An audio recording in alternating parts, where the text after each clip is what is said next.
લોકમત ન્યૂઝમાં આપનું સ્વાગત છે। વડોદરા શહેરમાં રોડ રસ્તા સહિતના વિવિધ પ્રશ્નોને લઈને પ્રજા બેચારી ત્રાહિમામ પોકારી ઉઠી છે, પણ સંબંધિતોના પેટનું પાણી હલતું નથી।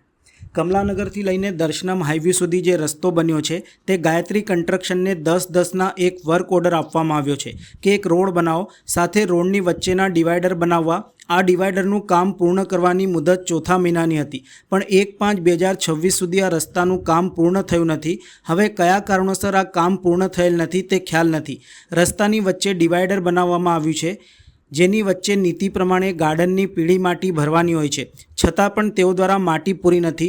વચ્ચે માત્ર મેન્ટલો દેખાય છે, ત્યાં કચરો પણ દેખાઈ રહ્યો છે। ડિવાઈડરની ગુણવત્તાને લઈને પણ સવાલો સામાજિક કાર્યકર અમિત પટેલ દ્વારા કરવામાં આવ્યા હતા, જે બાબતને લઈને આગામી સમયમાં કોર્પોરેશનમાં વિજિલન્સ તપાસની માંગણી તથા જે તે કોન્ટ્રાક્ટરે કરેલ કામો અને તેના બિલનું ચૂકવણું અટકે તે બાબતે યોગ્ય પગલાં લેવામાં આવે તેવી સામાજિક કાર્યકર અમિત પટેલ દ્વારા માંગણી કરી હતી। નગરથી લઈ દર્શનમ હાઈવે સુધી જે રોડ બની રહ્યો છે એ ગાયત્રી કન્સ્ટ્રક્શનને 10-10ના રોજ એક વર્ક ઓર્ડર આપવામાં આવ્યો છે કે રોડ બનાવો, સાથે સાથે રોડની વચ્ચેના ડિવાઈડરો બનાવવા।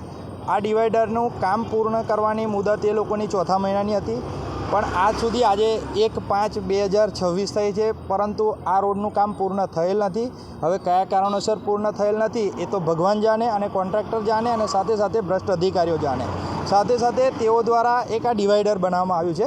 ડિવાઈડરની વચ્ચેનો મુખ્ય હેતુ એવો હોય છે કે ડિવાઈડરની વચ્ચે નીતિ નિયમ પ્રમાણે ગાર્ડનની પીળી માટી પૂરવાની હોય છે, છતાં પણ તેઓ દ્વારા કોઈપણ જાતની ગાર્ડનની પીળી માટી પૂરી નથી।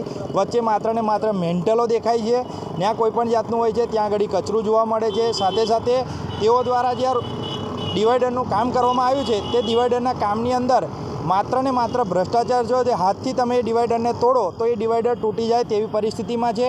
જે બાબતને લઈ આગામી સમયમાં કોર્પોરેશનમાં વિજિલન્સ તપાસની માગણી, સાથે સાથે જે તે કોન્ટ્રાક્ટરે કરેલા કામોને તેના બિલનું ચૂકવણું અટકે અને તે બાબતે યોગ્ય પગલાં ભરવામાં આવે તેવી મારી માગણી છે।